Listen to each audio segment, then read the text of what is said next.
महाराज, आवडे हे रूप तुमचे गोजिरे सगुण, पाहता लोचन सुखावले. महाराज, आज गुरुवार आहे आणि तुमच्या कृपेने दिवसाची सुरुवात झालेली आहे.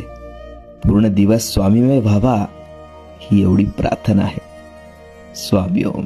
गुरु तोची देव ऐसा ठेवी भाव, गुरु तोची देव ऐसा ठेवी भाव, सद्गुरु गौरव